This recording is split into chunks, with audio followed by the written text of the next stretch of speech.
Olá pessoal, tudo bom? Vou falar para vocês hoje sobre o método estatístico, tá? Então, basicamente, no nosso curso, nós vamos discutir um pouquinho sobre a parte estatística aplicada, né? Então, é muito comum hoje, né? Como falamos na aula anterior, nós temos algumas pressuposições, né? Preconceitos, formados por meio de nossas experiências, o que pode acabar levando a decisões equivocadas, ações que podem ter consequências não esperadas, tá bom? Vou dar um exemplo do que acontece hoje. É muito comum a população ter muito medo de andar de avião, em geral. As pessoas têm mais medo de andar de avião do que de elevador. Porém, em termos de volume de dados, as estatísticas mostram que existem mais acidentes de elevadores do que de avião.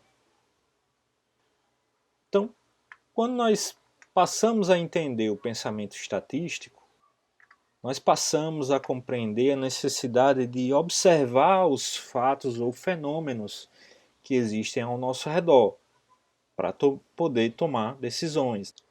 Para essa tomada de decisão, nós chegamos até o conteúdo anterior, a transformação de dados em informação e conhecimento. Quando nós temos um conjunto de conhecimentos, nós temos o que a gente chama de ciência. Por exemplo, a ciência é a matemática, né? A física, a química.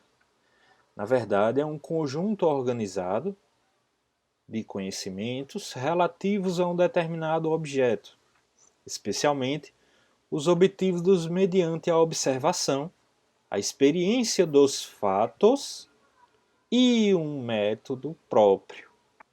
E temos também o que a gente chama a relação entre teoria e prática. Por que nem sempre a teoria está alinhada diretamente com a prática, né? Muito comum as pessoas falarem, a teoria é diferente da prática. Porque o processo científico ele vai evoluindo. A prática vai sendo realizada, os cientistas ou analistas vão observando essas práticas, catalogando informações, reunindo dados, observando os fenômenos e a partir de então sistematizando com método próprio, nós elaboramos as teorias. Assim como na prática, para realizar a prática, às vezes também observamos o que tem de registro na teoria. Então esse é um ciclo. A prática vai alimentando a teoria e a teoria vai alimentando a prática. E existe uma evolução. Por isso que nem sempre alguns fatos são condizentes com as teorias que temos. Então nós temos o método científico, que é uma maneira sistemática e interativa de buscar conhecimento. A estatística, então, juntamente com o método científico, nos proporciona uma gama de princípios e procedimentos para a obtenção e identificação de dados relevantes, auxiliando assim na tomada de decisão. Como vimos na nossa introdução à parte de ciência de dados e estatística aplicada. Quais são as etapas do método? Nós temos a formulação de suposições, ou o objetivo que nós precisamos alcançar. A partir desses questionamentos e objetivos, nós procuramos coletar dados acerca desses fenômenos que nós estudaremos. Nós passamos a fazer uma análise dos dados, né? Nós sistematizamos, nós organizamos, nós estruturamos esses dados. nós interpretamos quando aplicamos um método para entender esse comportamento dos dados, para a partir de então tomar as decisões do que faremos. E assim sucessivamente, porque as decisões vão alimentando novos problemas que vão surgindo e novos objetivos. Então, por exemplo, como eu posso aumentar as vendas de uma empresa? Nós podemos obter dados acerca dos clientes ou dos usuários. Nós analisamos esses dados de comportamento dos clientes ou dos usuários, né? Nós interpretamos por meio de algum método de quais são os produtos que esses clientes gostam, o que eles gostam de fazer, quais são as experiências que eles mais se interessam.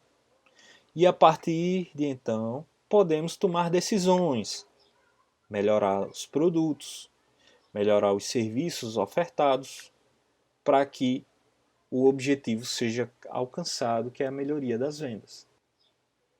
Então vamos passar por essas etapas. Vamos discutir um pouquinho sobre a parte de coleta de dados. Para isso, precisamos entender que nem sempre, pessoal, é possível obter uma quantidade significativa de dados, né? Interessantes para análise. Então nós temos a diferenciação dos conceitos do que é população e amostra. O que é então a população? É o conjunto de elementos sobre o qual se quer obter informação. Exemplo, nós queremos obter informações acerca dos clientes da empresa. É possível, considerando tempo, recursos, obter dados acerca de todos os clientes possíveis da empresa? Nem sempre.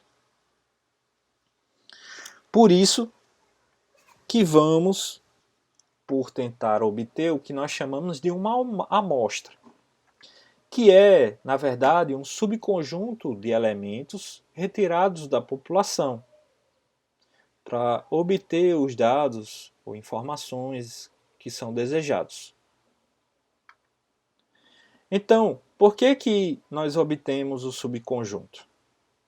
Porque nem sempre é possível estudar toda a população de interesse ou obter os dados acerca dessa população. As vantagens da amostragem são o custo menor e tempo reduzido.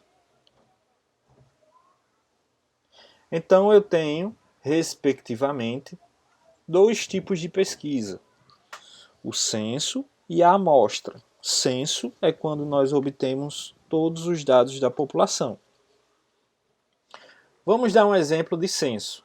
O IBGE faz um censo acerca da população brasileira. No caso de uma amostra, vamos supor que eu queira obter informações sobre as intenções de um voto de um candidato a prefeito em um município. Provavelmente eu não vou ter tempo hábil e nem recursos suficientes para elaborar um censo. Normalmente fazemos o que nós chamamos de uma amostra, ou pegamos um subconjunto de dados dessa população. Como nós temos essa diferenciação entre população e amostra, e na maioria dos casos nós obtemos amostras, a estatística vai trabalhar então com o que a gente chama de inferência. É o processo de tomar uma decisão a respeito de uma população a partir de uma amostra dessa população. Como vamos fazer esse processo de inferência?